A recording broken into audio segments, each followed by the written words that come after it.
In the quiet resort town of Praia da Luz, Portugal, the evening of May 3, 2007, began like any other warm holiday night.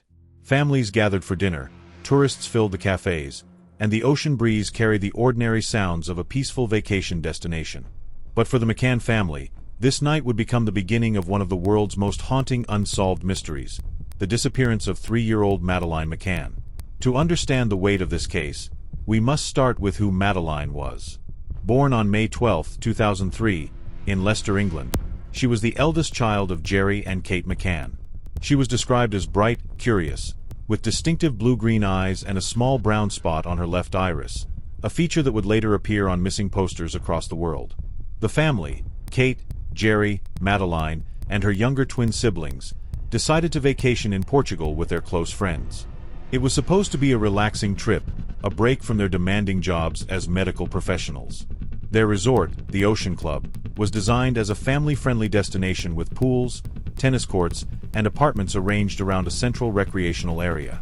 Each evening, the adults in their group, now known in the media as the Tapas 7, would dine at the resort's tapas restaurant. The children, including Madeleine and her siblings, were put to bed in the apartments, supposedly safely asleep while the adults checked on them periodically. On the night of May 3rd, Kate and Jerry followed the same routine. They tucked the children into their beds, checked the apartment, and walked to the tapas restaurant, approximately 50 meters away. From their table, they could not directly see the apartment, but they believed they were close enough for regular check-ins to keep the children safe. At around 9:05 p.m., Jerry McCann made the first check. He returned saying everything was normal. A few minutes later, another member of the group also walked past the apartment and thought they saw the door slightly open, but assumed nothing was wrong. At approximately 9:30 p.m., another friend, Matthew Oldfield, volunteered to check on the children. He later claimed he saw nothing unusual, though he did not physically verify Madeleine's presence. Just after 10 p.m., Kate McCann rose from the dinner table for her turn. She walked the familiar path back to apartment 5A. When she entered the bedroom where Madeleine and the twins slept, her world shattered. The window was open. The curtains were blowing. The shutter was raised. And Madeleine was gone. Kate screamed, "They've taken her!" Those chilling words echoed through the resort. Guests and staff rushed to help search. Neighbors, tourists, and even people from nearby towns joined the desperate hunt that stretched late into the night. Volunteers walked the beaches, searched the cliffs, the parking lots, and the pathways, but there was no sign of the little girl. News spread quickly. Within hours, the disappearance became international. But amid the chaos, critical mistakes were made. The apartment was not immediately sealed as a potential crime scene. Many people walked in and out, contaminating evidence. The Portuguese police, initially treating it as a case of a wandering child, lost valuable time. As investigators scrambled for leads, witnesses came forward. One of the most significant accounts was from Jane Tanner, a friend in the group, who reported seeing a man carrying a sleeping child in the street around 9:15 p.m. She described him holding a blonde girl in pajamas similar to Madeleine's. This sighting became known as the Tanner sighting and shaped the investigation for years.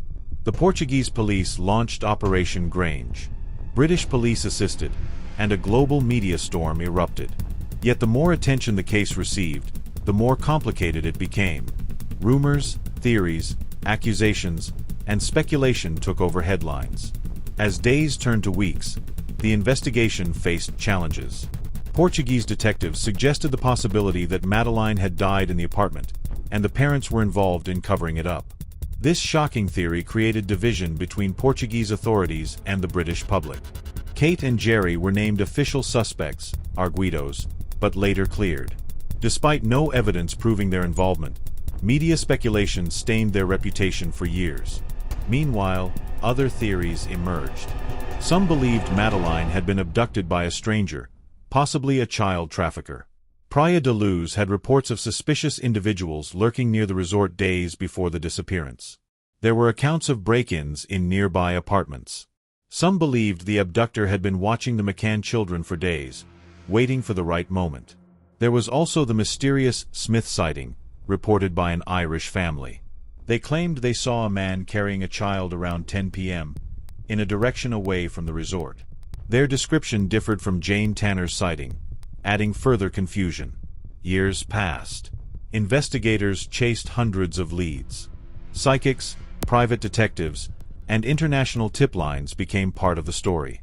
Portraits of age progression were released, depicting how Madeleine might look as she grew older. But the one thing that mattered most, the truth, remained out of reach.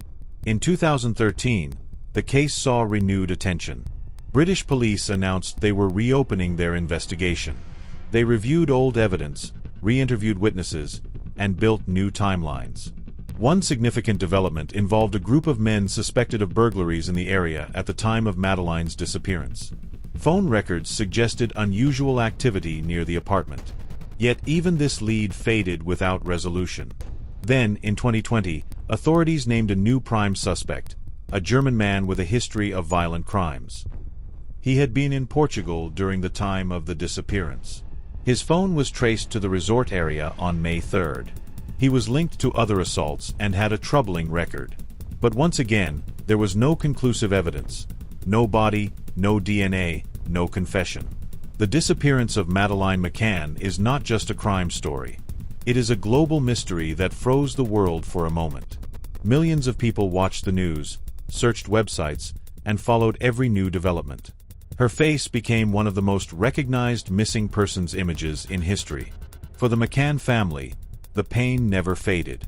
Every birthday, every holiday, every year that passed without answers deepened the tragedy. Yet they never stopped searching. Their message remained constant. Madeleine is still missing. She is still out there. And someone knows something.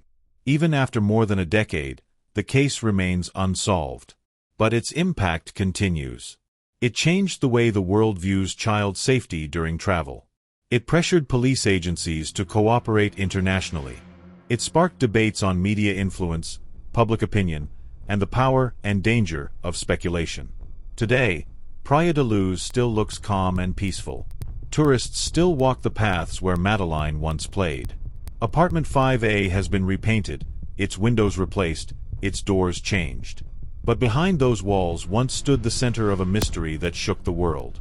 The disappearance of Madeleine McCann is a story of unanswered questions, of a family's heartbreak, of investigative errors, and of worldwide fascination. It is a reminder that even in the safest places, the unimaginable can happen. And it remains a chilling mystery that may never be fully solved unless one vital piece of information finally